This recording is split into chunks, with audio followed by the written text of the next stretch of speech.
안녕하세요. 혼자 아이 셋을 키우고 있는 40대 억척 엄마입니다. 저도 제가 이렇게 잔소리쟁이 엄마가 될 줄은 몰랐습니다. 아이들이 예뻐서 눈에 넣어도 아프지 않지만 애가 셋이라 그런지 종일 뛰어다니고 하루도 조용할 날이 없거든요. 그래서 아이들을 키울 땐 아빠가 곁에 있는 게 얼마나 중요한지 새삼 느낍니다. 하지만 전 남편과 이혼하고 혼자서 아이 셋을 기르고 있네요. 결혼 전엔 하늘의 별까지 따줄 것 같던 남편이 막상 살아보니까 내가 알던 인간이 맞나 싶게 변하더라고요. 최근 뉴스를 보니 이혼율이 계속 늘고 있다고 하던데 제가 바로 거기에 일조한 사람이라니 참 씁쓸하고 기가 막힐 일입니다. 제가 왜 이런 일을 겪게 된 건지 그 파란만장했던 이혼의 이야기들을 속 시원하게 한번 풀어보려고 합니다. 우선 제 아버지가 직장을 은퇴하시기 전까진 흔히 볼 수 있는 평범한 집이었습니다. 부모님, 오빠, 저까지 가족들 모두 어디 아프거나 모난 데 없이 잘 지내왔어요. 하지만 부모님이 은퇴하시고 오빠 저도 슬슬 직장을 잡고 돈을 벌어야 할 시기에 사건이 터지고 말았습니다. 아버지, 제가 곰곰이 생각해 봤는데요. 아무리 생각해도 전 직장에 다닐 성격이 아닌 것 같아요. 전 제 사업을 하고 싶어요. 그래서 그런데 혹시 사업 자금을 좀 도와주실 수 있으세요? 많이는 아니고 사업 초기에 딱 자리 잡을 정도만요. 평소에 공부만 열심히 하던 오빤 갑자기 무슨 바람이 불었는지 사업 타령을 하기 시작했습니다. 살면서 큰 돈을 달라는 소리를 한 번이라도 했으면 부모님도 안 된다고 하셨을 거예요. 하지만 생전 처음으로 그런 부탁을 하니 부모님도 마음이 흔들리신 모양이었습니다. 너 정말 자신 있는 거야? 이 돈이 무슨 돈인지 알고 말하는 거지? 이 돈은 내가 평생 한 직장에서 청춘을 바치며 모은 퇴직금이다. 그러니 마냥 꽁돈이라고 생각하지 말고 이왕 하는 거 모든 걸 걸고 제대로 한번 도전해봐. 부모님은 퇴직금의 절반이나 되는 돈을 오빠의 사업 자금으로 도와주셨습니다. 하지만 오빤 거기에 만족하지 않고 또 돈 타령을 하기 시작했어요.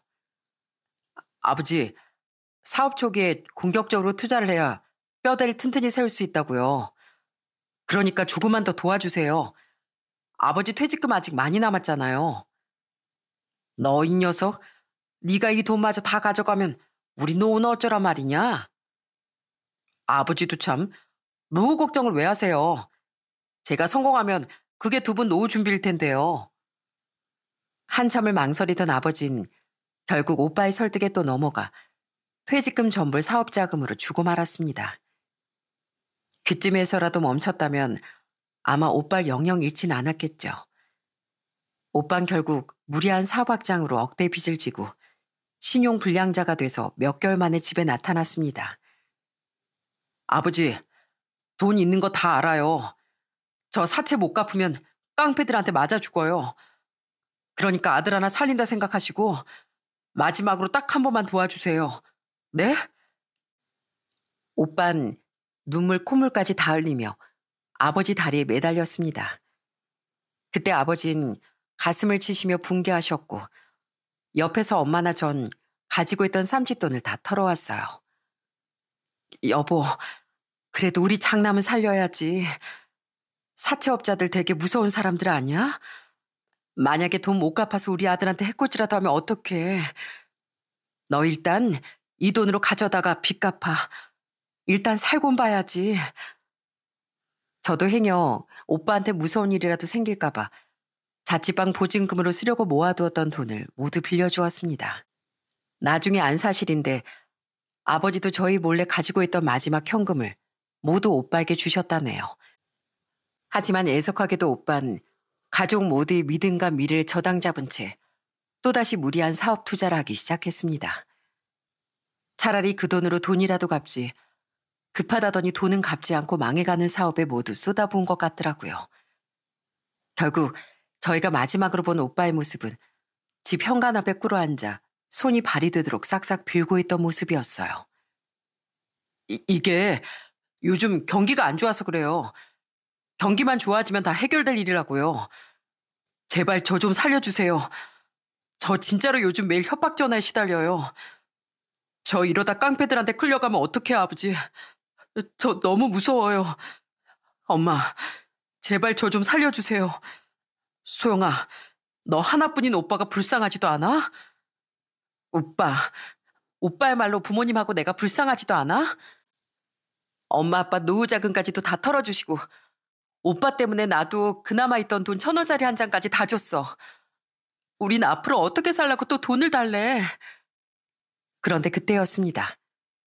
화가 머리끝까지 나신 아버지가 세수대야 찬물을 한 바가지 받아서 무릎을 꿇고 앉아있는 오빠에게 냅다 끼얹은 거였죠. 이 천하의 못된 놈. 네 인생 말아먹는 것도 모자라 가족들 인생까지 전부 말아먹으려고 들어? 그러고도 네가 내 아들이고 네 동생의 하나뿐인 오빠야? 내가 처음부터 널 도와주는 게 아니었다. 내가 기어이 자식을 망쳤구나. 다 내 탓이다, 내 탓이야. 앞으로 내 잘못으로 아들 하나 잃었다고 생각할 테니까 다시 나타나지 마라. 2번 다신 이 집 앞에 얼씬도 마. 아버진 그렇게 엄동설안에 오빠를 내치셨고 오빠도 화가 났는지 굳게 닫힌 현관문을 발로 차며 욕까지 하더라고요. 전 그날 이후로 하나뿐인 오빠를 잃었고 부모님은 믿고 의지하던 장남을 인생에서 지워버리셨습니다. 오빠는 그렇게 떠났지만 저희에게 남은 고통은 그대로였어요. 오빠가 저희 몰래 받아둔 수억대 빚을 갚으려 온 가족이 다시 생계전선에 뛰어들어야 했거든요. 이미 은퇴를 하시고 환갑도 더 지난 아버진 일용직 일을 시작하셨고 평생 가정주부였던 어머니는 마트 캐셔 일을 하게 되었어요. 저 역시 자취는 꿈도 못 꾸고 밤낮으로 투잡 쓰리자까지 뛰며 빚을 갚아 나갔습니다. 오빠의 그 망할 꿈 때문에 저의 젊은 날 꿈까지 모두 박살이 나고 말았죠. 전 20대 내내 한 번도 만져본 적도 없는 돈을 갚느라 매일 그렇게 허덕였습니다. 그래서 제 인생엔 결혼도 아이도 없을 줄 알았어요. 그저 빚을 다 갚고 나면 연로하신 제 부모님을 모시고 살아야겠다는 마음뿐이었죠. 하지만 그렇게 삭막하기만 했던 제 인생에도 봄날이 찾아오더라고요. 소영아, 여기야. 오늘 날씨가 꽤 덥지? 오면서 목마를까봐 아이스 커피 사왔어. 얼른 좀 마셔. 배고프진 않아? 그건 바로 어느새 성큼 제 곁으로 다가온 한 남자였습니다. 그는 늘 웃는 얼굴로 절 맞아주고 작은 것도 세심하게 챙겨주는 사람이었죠. 소영아, 힘든 일 있으면 꼭 말해. 내가 도울 수 있는 거 꼭 도와주고 싶어. 그러라고 있는 게 남자친구잖아. 언제든 기대도 좋아. 그 따뜻한 말 한마디가 제 메마른 가슴을 적셔주었습니다. 처음엔 믿기지 않았어요. 제 인생에 사랑 같은 건 없을 줄 알았으니까요. 하지만 그 사람은 제 마음에 굳게 닫힌 문을 서서히 두드렸고 어느 순간 전 그 사람을 가족처럼 의지하고 있었습니다. 그래서 연애 1년 만에 바로 결혼을 결심했죠. 결혼을 앞두고 전 제 가정사에 대해 솔직히 털어놨습니다. 오빠 빚은 어찌어찌 다 갚았지만 우리 부모님 아직도 그 연세에 힘든 일을 하고 계셔. 그래서 난 부모님을 챙겨드려야 한다는 마음이 강해. 하지만 그렇다고 내 부모님만 챙기겠다는 건 아니야. 나에게 부모님이 소중하듯 당신에게도 시부모님이 소중할 테니까 결혼하고 나서 양가 부모님을 공평하게 챙기고 싶어. 어느 한쪽에 치우치지 않고 당신과 내가 서로의 가족같이 함께 보살피는 게 진짜 한 가족이라고 생각하거든. 내 생각도 마찬가지야. 소영이 네 부모님이면 나에게도 이젠 친부모님과 똑같잖아. 내가 사위로서 정말 최선을 다할게. 그러니까 너무 걱정 마. 남편은 제 아버지가 일용직 일을 하신다는 걸 듣곤 밖에서 고생하신다며 먼저 몸에 좋다는 음식이나 기능성 제품을 사서 선물하곤 했습니다. 또 휴일이면 일부러 시간을 내서 아버지와 함께 술잔을 기울이기도 했어요. 이제부턴 제가 사위로서 든든히 곁을 지키겠습니다. 아들 하나 새로 얻었다고 생각해 주십시오. 이렇게 먼저 살갑게 군이 단번에 저희 부모님 마음까지 사로잡았어요. 저도 남편만큼이나 시부모님께 좋은 며느리가 되려고 노력했고요. 시댁도 저처럼 부모님과 여동생이는 네 식구였는데 조금 특이한 건 저희 집 분위기와 다르게 굉장히 개인주의 성향이었다는 겁니다. 새아가 우리 집은 생일이고 명절이고 굳이 안 모여도 된다. 각자 생활도 있고 뭐하러 때마다 번잡스럽게 다 모여. 그러니까 너희도 너희끼리 잘 살면 그걸로 충분하다. 시부모님도 그렇고 시누이까지 바쁘단 이유로 얼굴 보기가 힘들 정도였습니다. 결혼 초기엔 약간 당황하기도 했지만 오히려 그 점이 편하다고 생각했어요. 남들이 그렇게 시달리는 명절 스트레스가 없었으니까요. 하지만 제가 결혼 12년 동안 아이를 셋이나 낳았는데 한 번을 병원에 안 찾아오는 걸 보고 조금은 서운한 마음이 들기도 했습니다. 여보, 어머님 아버님은 아이들을 별로 안 예뻐하시나 봐. 애들 보고 싶다는 말씀도 없으시고 아가씨는 1년에 얼굴 한번 보기도 힘드네. 우리 집이 원래 그렇잖아. 그래서 당신도 더 좋지 않아? 잔소리하는 시부모도 없고 여우짓하는 시누이도 없잖아. 난 이게 훨씬 편한데? 물론 남편은 저희 부모님과 교류를 잘하긴 했지만 시댁에서 전 몇 년이 지나도 계속 이방인 같더라고요. 언제 한 번은 정말 오랜만에 시댁에서 밥을 먹은 적이 있는데요. 그때 시어머니가 하신 말씀이 너무나 서운해 아직도 기억에 남아있네요. 너희 속초 사는 명자 이모 기억하지? 그 이모가 너희 먹으라고 대게를 보내줬단다. 내가 쪄놨으니까 이따 저녁 때 맛 좀 보자꾸나. 저도 원래부터 해산물을 좋아하는 편이라 대게 먹을 생각에 약간 설레기까지 했습니다. 하지만 막상 저녁 때 식탁에 오른 건 딱 4인분의 대게였어요. 엄마, 근데 대게가 좀 적은 거 아니에요? 먹을 사람은 5명인데 1인분씩도 못 먹을 것 같네요. 내가 우리 네 식구만 생각해서 딱 인원수 맞춰서 달라고 했다. 우리 식구 먹을 것만 달라고 해야지. 염치 없이 더 달라는 소리를 어떻게 하겠니? 어머님, 전 이 집 식구 아닌가요? 저 결혼한 지도 꽤 됐는데 어머님은 절 계속 남이라고 생각하시는 것 같아요. 아이고 참나. 아, 내가 설마 너 밥 굶길까 봐 그러니? 너 먹을 것도 당연히 준비해 놨지. 넌 손님이니까 내가 당연히 집안 식구들부터 챙기는 게 먼저지. 그거 가지고 서운 나도 가면 나도 당황스럽다 얘. 알고 보니 시어머니는 원래 시댁 식구 4인에 맞춰 저녁을 준비해 두셨더라고요. 남편이 제가 서운해하는 걸 알고 본인 몫을 저에게 다 주긴 했지만 계속 서운한 마음은 가시질 않았습니다. 그렇다 보니 저도 시부모님이 원하시는 대로 정말 최소한의 며느리 노릇만 하고 지냈어요. 남편에게도 제가 하는 것 이상의 사위 노릇을 바라지 않았고요. 저도 아이 낳고 살다 보니 제 아이들 챙기는 데 더 신경이 쓰이는 건 마찬가지였습니다. 여보, 이번 주말에 애들 데리고 놀러 나갈까? 날도 좋은데 애들도 집에만 있기 답답해하네. 어디 공원이나 나갔다 오면 좋겠는데. 이번 주말에? 아, 난 안 돼. 약속 있어. 그런 거 미리 얘기해줘야지. 갑자기 그러면 어떡하냐? 우리 서로 사생활은 좀 존중하자고. 하지만 살다 보니 남편도 어쩔 수 없이 시댁 식구들 성향을 따라가더라고요. 전 애들 돌보느라 제 생활도 없이 아등바등 하는데 남편은 무슨 옆집 애들 보듯이 정말 최소한의 아빠 역할만 하고 있었습니다. 차라리 남편이 아예 집안일을 등한시했다면 제가 욕이라도 했을 텐데 그래도 아빠가 해야 하는 역할을 해내긴 하니 뭐라 할 수도 없고 저도 모르게 답답한 마음이 쌓여갔습니다. 애들도 어쩐지 아빠를 좀 서먹해 하는 것 같았고요. 그 당시 남편은 첫 애를 낳았을 때까지 다니던 회사를 관두고 독립을 하고 싶다며 회사를 차린 상태였거든요. 처음엔 사업 초기라 바쁠 테니 제가 다 이해하겠다고 생각했습니다. 하지만 예상처럼 사업 운영이 쉽지만은 않았고 남편도 점점 힘에 부처하는 게 눈에 보였어요. 생전 안 그러던 사람이 술이 잔뜩 취해 힘들다는 소리를 하기도 했거든요. 여보, 큰일이다, 큰일이야. 우리 다섯 식구 살아가려면 가장인 내가 힘내야 하는데 나 너무 지쳐. 일도 생각만큼 잘 안 풀리고 맨날 자금난에 시달리느라 가끔은 밥 사 먹을 돈도 아까울 지경이야. 앞으로 어떻게 살아야 할까? 그때 전 남편의 술 취한 넋두리를 들으며 오히려 안심이 되기까지 했습니다. 그래도 이 사람이 우리 가족들을 생각하고 있구나.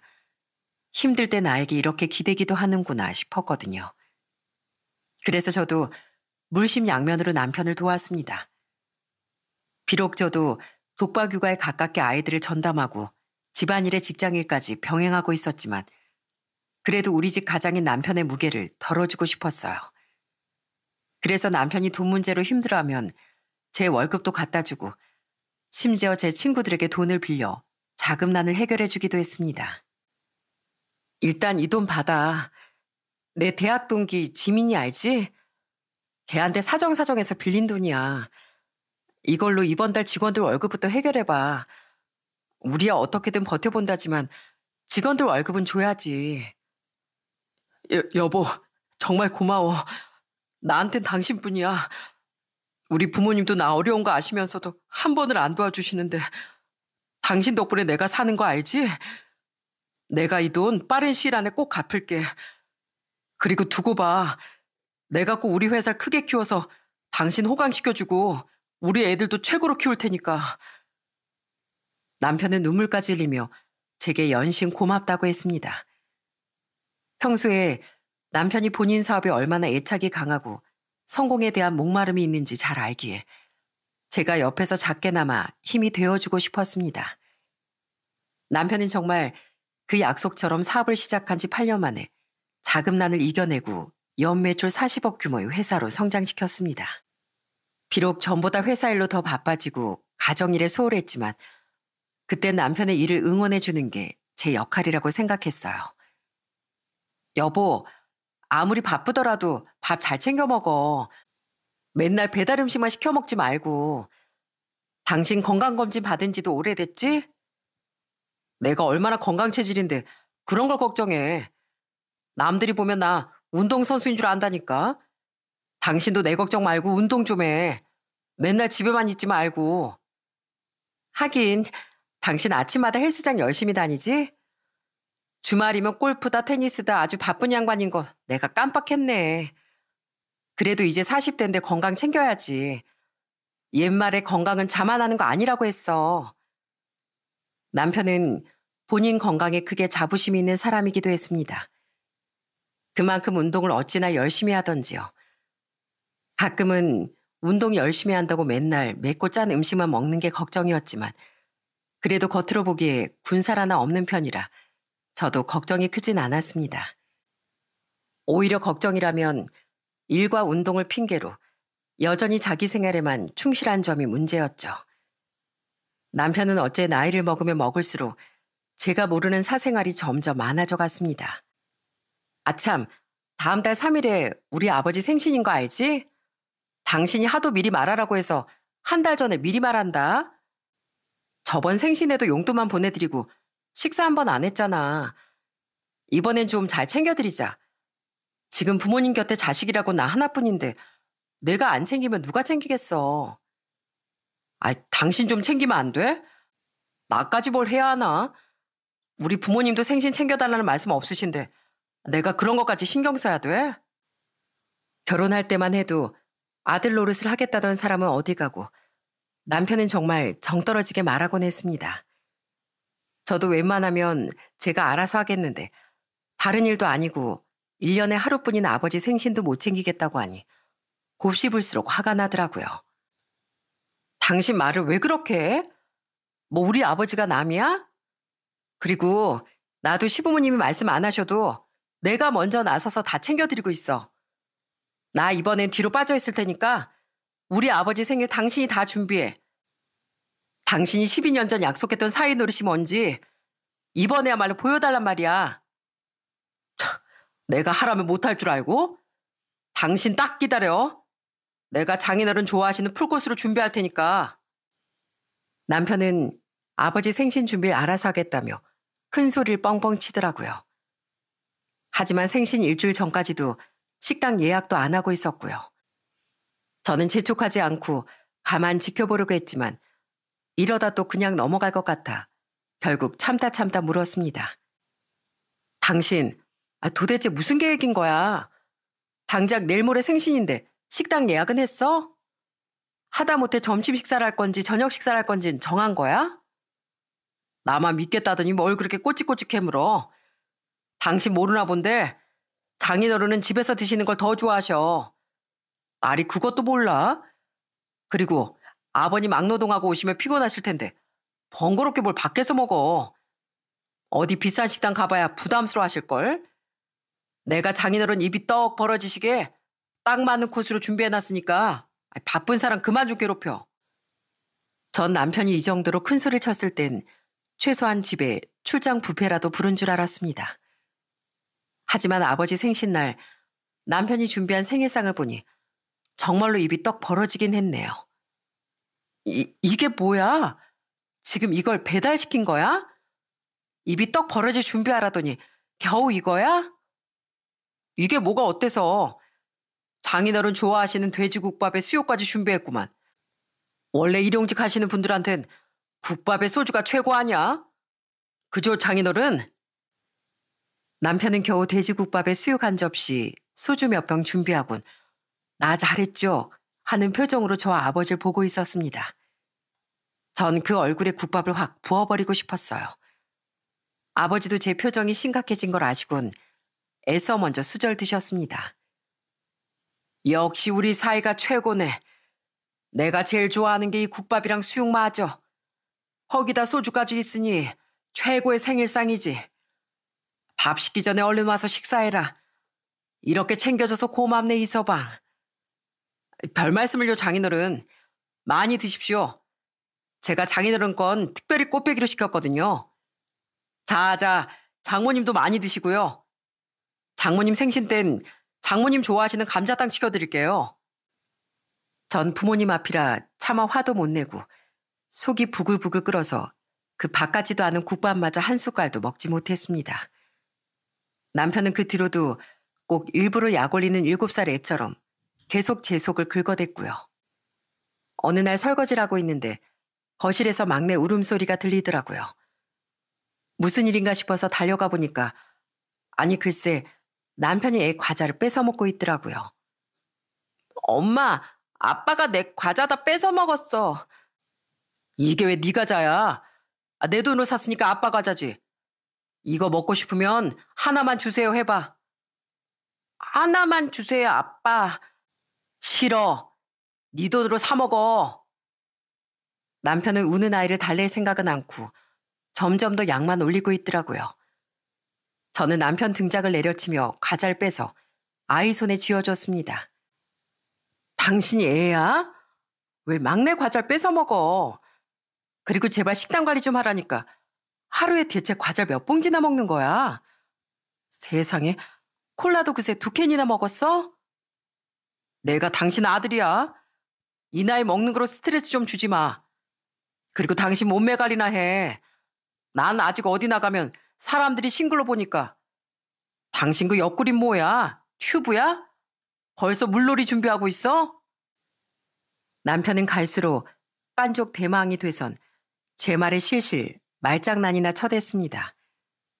저는 그런 남편이 너무 얄미워 저 사람이 일부러 저러나 싶을 정도였어요.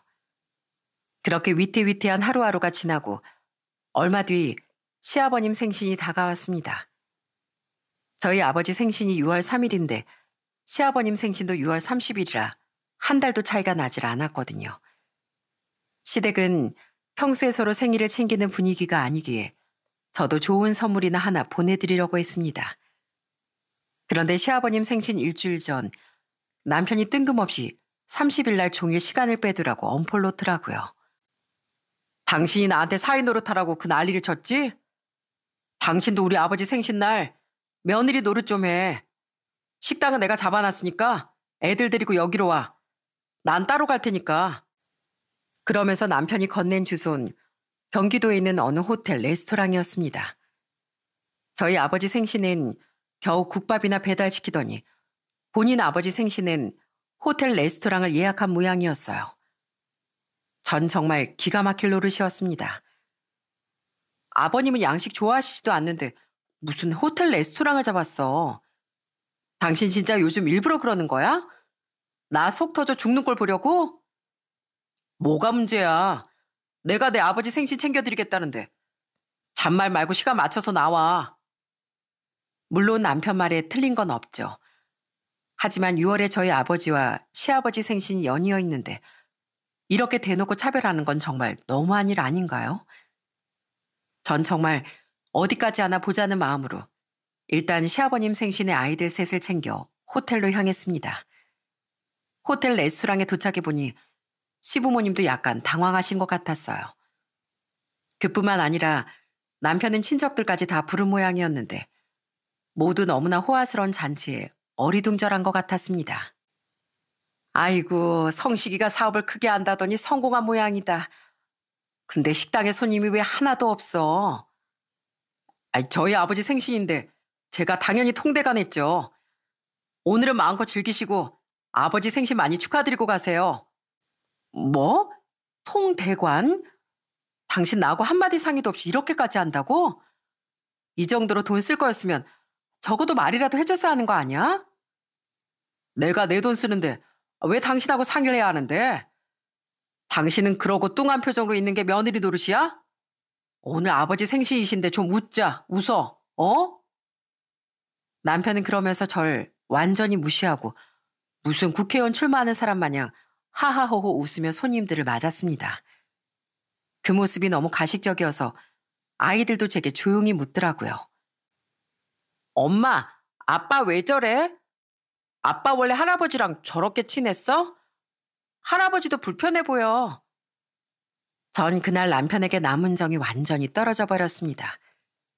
제 아버진 일용직이 어쩌고 저쩌고 하면서 그렇게 무시하더니 온갖 가식을 떨며 성공한 아들 노릇을 하는 게 정말 꼴보기 싫었어요. 거기서 저도 빠른 결단을 내렸어야 했는데 그저 남편이 변했다고 생각했지 무슨 꿍꿍이가 있을 거라고는 생각하지 못했습니다. 그렇게 대환장 생신잔치가 끝나고 그 다음날 남편과 제대로 얘기해 봐야겠다고 벼르고 있었어요. 그런데 남편이 술에 잔뜩 취해 몸도 가누지 못한 채 집에 기어 들어오더라고요. 당신 정신 좀 차려봐. 나랑 얘기 좀 해. 요즘 대체 왜 그러는 거야? 이제 와서 뭐 사춘기라도 온 거야? 아니면 뭐 나한테 무슨 불만 있어? 하여튼 눈치가 더럽게 없다니까. 이러니까 내가 당신이랑 살기 싫지.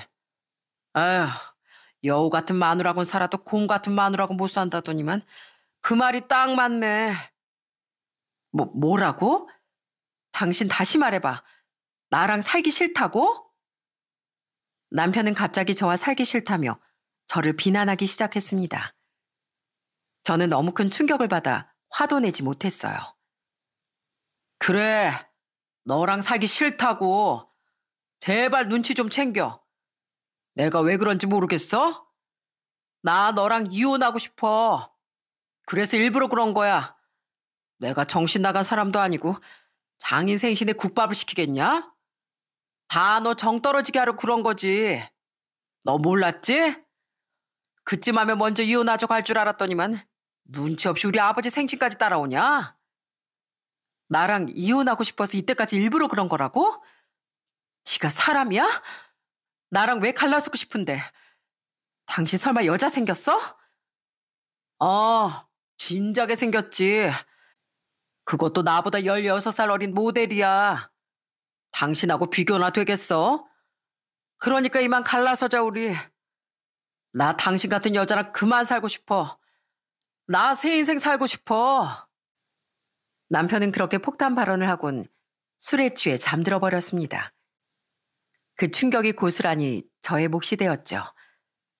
전 밤새 잠든 남편 곁에 두 눈을 시퍼렇게 뜨고 앉아만 있었습니다. 저와 이혼하고 싶어 정 떨어질 행동을 골라 했다는 이 사람이 과연 제가 알던 사람이 맞나 싶었어요. 전 그제야 처음으로 남편의 지갑과 핸드폰을 뒤져봤습니다. 거기엔 그 16살 어리다는 상간녀와 주고받은 메시지들, 당당히 넣어둔 같이 찍은 사진들이 있었어요. 그때까지 남편이 바람이 났다는 상상도 못 해본 제가 정말 둔했던 거죠. 남편의 상간녀는 20대 나이답게 예쁘고 풋풋해 보였습니다. 저는 밤새 고민에 잠겼어요. 내가 누구 좋으라고 이혼해 줄 것 같아? 나랑 자식들 내치고 둘이 행복하게 잘 사는 걸 보라고? 아니, 난 절대 그렇게 안 해. 두고 봐. 당신이 내 인생 지옥으로 만들었으니까 너도 똑같이 고통받아 봐야지. 저는 잠든 남편 곁에서 마침내 결심을 했습니다. 절대로 이혼해 주지 않겠다고요. 다음날 숙제에 괴로워하며 일어난 남편은 자연스럽게 아침밥을 찾았습니다. 저는 순간 남편이 어제 일을 기억 못하나 싶었어요. 하지만 남편은 뻔뻔하게 제가 끓여둔 국을 퍼먹으면서 이혼을 얘기하더라고요. 당장 이혼서류부터 써. 양육비 내가 당연히 챙겨줄 거니까 걱정 말고. 근데 재산 분할은 꿈도 꾸지 마. 당신 이 집 사는데 보탠 게 뭐가 있어? 그래도 당장 애들 데리고 나가 살아 하니까 내 재산의 10분의 1은 챙겨줄게. 진짜 어이가 없네. 내가 이 집에서 왜 나가? 나 당신하고 이혼 안 할 거야. 나 이 집에서 오래오래 살 거니까 나가려면 당신이 나가. 내가 누구 좋으라고 도장 찍어주겠니? 뭐? 이혼을 안 하겠다고? 어제 내 말 똑바로 들었어? 나 당신 정 떨어지게 하려고 일부러 그랬다니까. 그런데도 나랑 살고 싶어? 너랑 안 살고 싶지 당연히. 지금도 이렇게 마주 앉아 있는 게 지옥 같아. 근데 이혼은 못 해줘. 이혼하고 싶으면 너 바람 피웠다고 인정하고 상간녀 소송 진행할게. 당연히 시댁에도 알리고. 난 너랑 그 상간녀 잘 먹고 잘 사는 걸 죽어도 못 봐. 제가 이렇게 말하자 남편은 예상한 반응이 아니었는지 눈을 동그랗게 뜨고 몹시 놀란 표정으로 절 쳐다봤습니다. 저도 마음 같아선 꼴도 보기 싫은 남편을 당장 치워버리고 싶었지만 애들도 있었고 남 좋은 일 시켜주고 싶지도 않았어요. 그리고 할 말은 해야겠는데 아무리 내가 싫어도 우리 부모님한테 그따위로 행동한 건 정말 아니지 않니? 이 배은망덕한 인간아. 내가 당신 사업 힘들 때 도와준 거 다 까먹은 모양이구나. 어디 자신 있으면 법대로 해봐. 누가 이기나 보자고. 남편은 식탁을 한번 내려치더니 그 길로 짐을 챙겨 집을 나가버렸습니다. 저 역시 화가 머리끝까지 치밀어 올라 혼자 미친 사람처럼 마구 소리를 질렀어요. 그렇게 집을 나간 남편은 곧장 상간이하고 살림을 합친 것 같았습니다. 저는 둘 사이가 절대 이 사회에서 허락받을 수 없게 끝까지 버틸 작정이었어요. 그러다 얼마 뒤 남편에게 전화가 걸려왔습니다. 너 진짜 끝까지 이럴 거야? 알겠어. 당신 해달라는 대로 다 할게. 그러니까 이혼만 해줘. 사실 그 사람이 얼마 전 임신을 했어. 애는 호적에 올려야 할 거 아니야. 난 얼마든지 욕해도 좋으니까 제발 나 좀 놔줘. 당신이 원하는 대로 양육비 일시 지급하고 지금 재산의 절반을 줄게. 그러면 됐지? 남편은 그 사이 상간녀와 애를 가졌고 꽤 결혼이 급한 모양이었습니다. 전 그 소리를 듣고 더는 화도 안 났어요. 그래도 재산의 반이면 꽤 상당한 금액인지라 일단 알겠다고 하고 전화를 끊었습니다. 그리고 곧바로 상간녀 소송을 준비했어요. 제가 쉽게 이혼해 줄 거라 생각했다면 남편이 절 한참 잘못 본 거죠. 저는 주변의 모든 인맥을 동원해 변호사를 선임하고 이혼 소송을 진행했습니다. 남편이 순순히 외도 사실을 인정했고 양육비와 재산 분할까지 약속했으니 저는 지긋지긋한 그 인간과 더는 엮일 이유가 없었어요.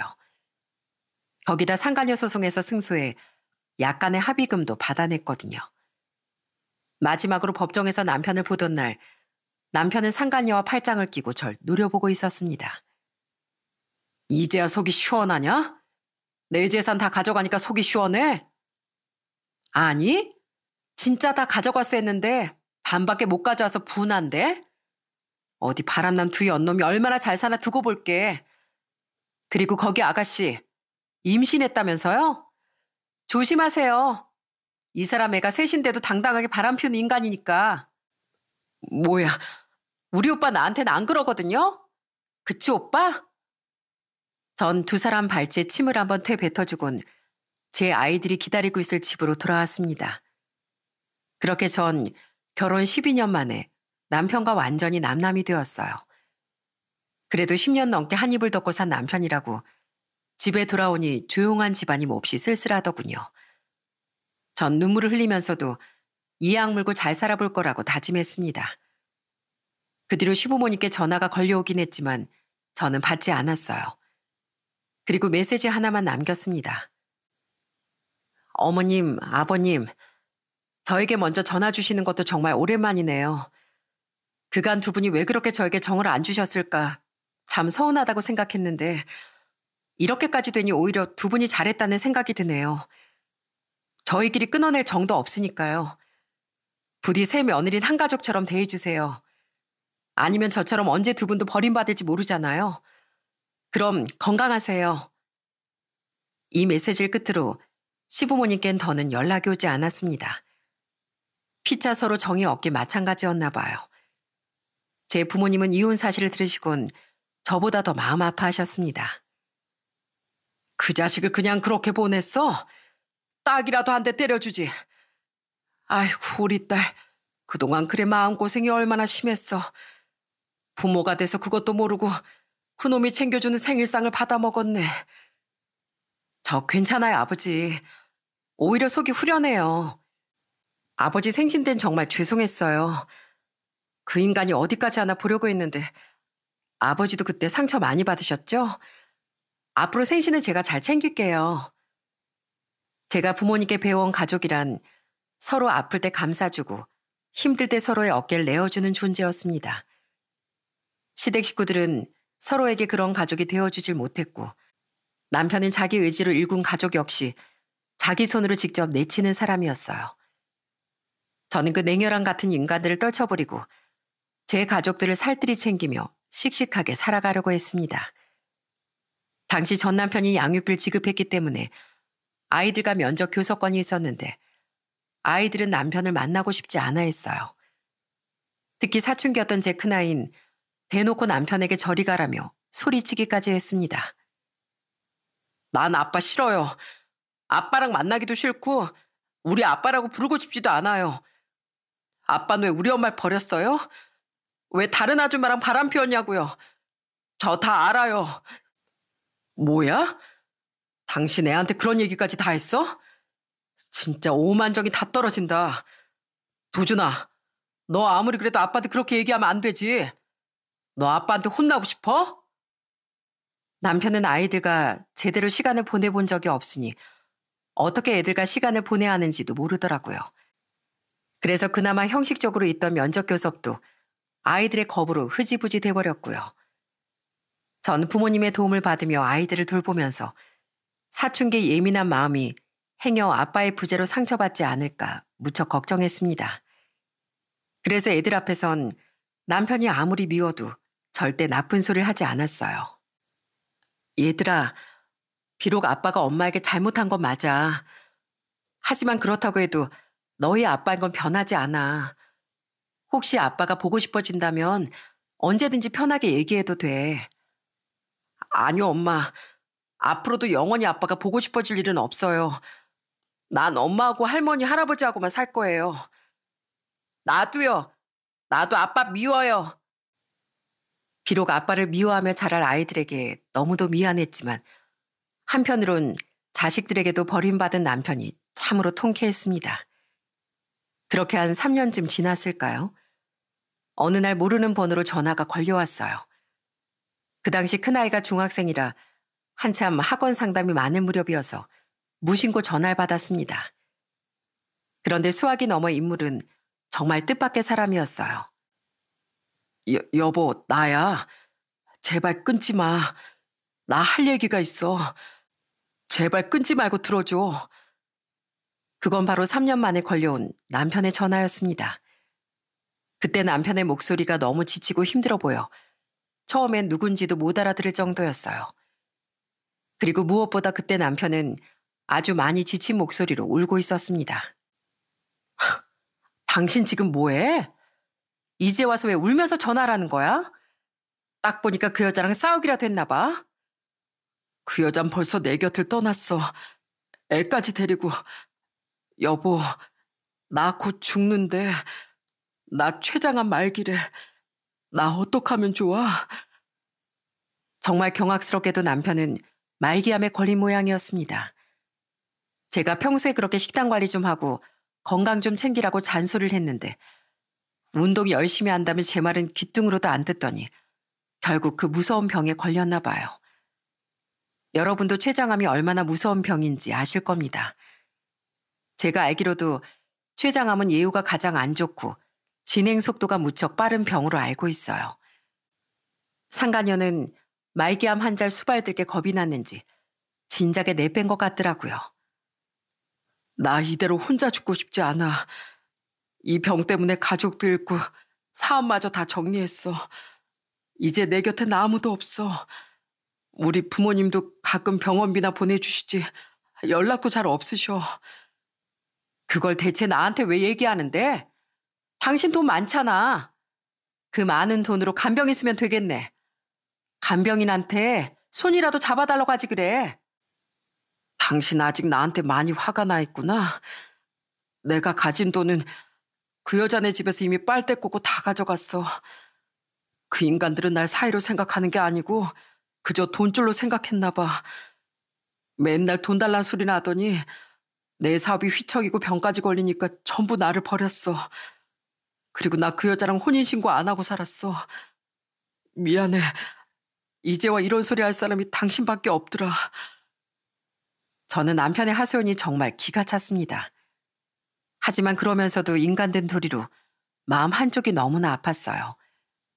한때 저와 영혼을 약속하고 아이까지 낳은 사람인데 말기암으로 죽어간다는 소식을 들으니 누가 멀쩡할 수 있겠습니까? 그저 왜 그러고 살았냐는 말만 나오더라고요. 에휴, 인간아, 이 인간아.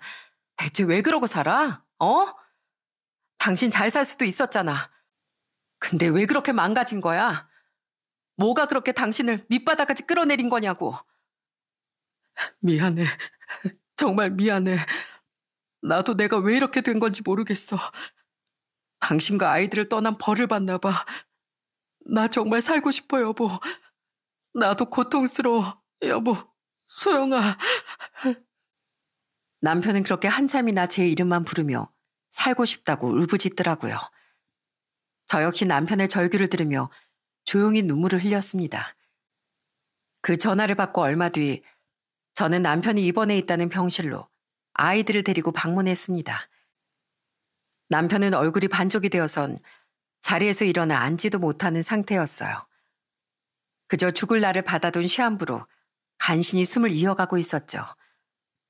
처음엔 절대 아빠를 안 만날 거라던 아이들도 너무나 달라진 남편의 모습을 보고 하나같이 눈물을 뚝뚝 흘리며 남편에게 달려갔습니다. 아빠, 우리 아빠 맞아요? 왜 이렇게 말랐어요? 이 주사 바늘은 다 뭐예요? 안 아파요, 아빠? 아빠가 너무 못되게 살아서 벌을 받나 보다. 어디 내 자식들 얼굴 좀 보자. 내 새끼들 얼굴 좀 보자. 아빠가 너희 얼굴 한번 못 보고 눈 감나 싶었는데 너희들 보고 가서 다행이다. 아빠 또 어디 가요? 또 엄마랑 우리만 두고 어디 가는데요? 가지 마요, 아빠. 저번에 믿게 말해서 미안해요. 사실 아빠 보고 싶었어요. 그러니까 우리 곁에 있어요, 아빠. 남편은 울고 있는 아이들을 안아주지도 못하고 그저 가만히 누워 눈물만 흘리고 있었습니다. 저도 그 모습을 보며 결국 참지 못하고 오열하고 말았어요. 이 꼴 보여주려고 그렇게 잔인하게 떠났어? 그렇게 나갔으면 잘 살기라도 하지. 그랬으면 내가 끝까지 당신 미워만 했을 텐데. 당신은 정말 마지막까지 나쁜 인간이야. 그거 알아? 미안해, 소영아. 그래도 얼마 안 남은 내 재산은 다 당신 몫으로 돌려놨어. 그 여자랑 혼인신고를 안 한 덕분에 그 돈이라도 지켰네. 나 정말 후회 많이 했어. 이렇게 끝나버린 내 인생 누굴 원망하겠어 내가. 결국 다 내 잘못이겠지.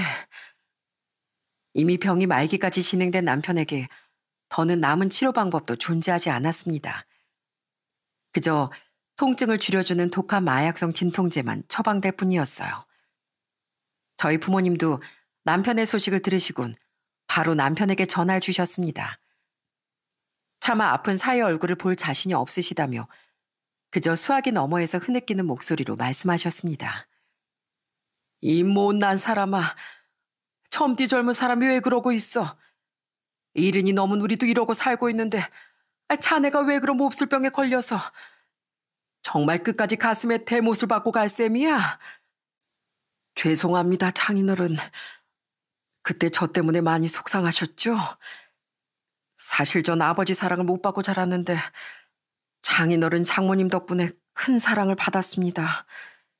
너무 감사하고 죄송한데 그 말씀조차 한 번을 못 해드렸네요. 죄송해요. 그리고 항상 건강하셔야 돼요. 아픈 건 제가 다 가져갈 테니. 그런 소리 말어. 세상에 어떤 자식이 부모보다 먼저 앞서가면서 그런 소리를 해. 지난 날은 이미 다 잊었네. 그러니 자네도 지난 일이거든 훌훌 털어버리고 마음 편하게 먹어. 나도 자네에게 참 많이 미안했네. 그리고 아들 노릇 해줘서 정말 고마웠네. 남편은 삶의 마지막에서야 지난 모든 잘못들을 용서받을 수 있었습니다. 지금 남편은 호스피스 병동에 입원해 있어요. 저도 남편도 우리에게 주어진 시간이 그리 길지 않다는 걸 알고 있습니다. 비록 남편은 하루의 대부분을 약에 취해 잠들어 있지만 저는 그런 남편 곁을 지키고 있어요.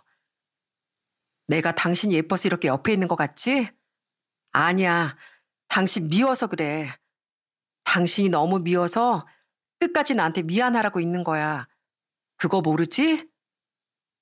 전 한때는 저의 사랑, 한때는 저의 원수였던 남편의 얼굴을 가만히 쓰다듬었습니다. 너무 미워서 당장이라도 확 핥히고 싶었던 얼굴이 이렇게 수척해진 걸 보니까 마음 한켠이 무너지는 듯 했습니다. 나 진짜 당신 용서한 거 아니야. 그러니까 나한테 할 말 있거든. 다시 씩씩하게 일어나. 그리고 계속 나한테 빌어. 잘못했다고 용서해달라고 하란 말이야. 미안해. 내가 죽을 죄를 지었어. 내가 그땐 가족의 소중함도 모르고 기고만장해서 나 아닌 다른 걸 아무것도 보지 못했어. 미안해. 그래, 지금처럼 계속 사과해. 앞으로도 오랫동안 계속 내 옆에서 사과하란 말이야. 어디도 갈 생각 말고. 비록 저와는 철천지 원수 사이지만 그래도 부디 남편이 조금이라도 더 오래 저희 곁에 머물러 주었으면 좋겠습니다. 그래야 저도 조금 더 오래 남편을 원망할 수 있을 테니까요. 저는 남편을 만난 덕분에 사랑도 원망도 미움마저도 배운 것 같습니다. 사람 인생이라는 게 참 신기한 것 같아요. 예상치 못한 일들로 상처받고 절망하며 때로는 무너질 것 같아도 그 속에서 사랑을 배우고 용서를 배우고 자신을 알아가게 되잖아요. 저는 남편 때문에 상처받고 실망하고 원망했지만 그 모든 감정조차 어쩌면 제가 배워야 했던 필연적인 감정이 아니었을까 싶습니다. 사랑과 미움, 후회와 용서가 뒤섞인 삶 속에서 결국 제가 지켜야 할 것은 가족과 서로를 향한 책임과 마음이라는 걸 알게 됐으니까요. 이렇게 생각하면 남편과의 지난 세월도 아픔도 결국 저와 아이들을 더 강하게 만들어준 소중한 시간인 것 같습니다. 지금 바람이 있다면 그 시간이 남편에게도 부디 의미가 있는 시간이었길 바랄 뿐이에요.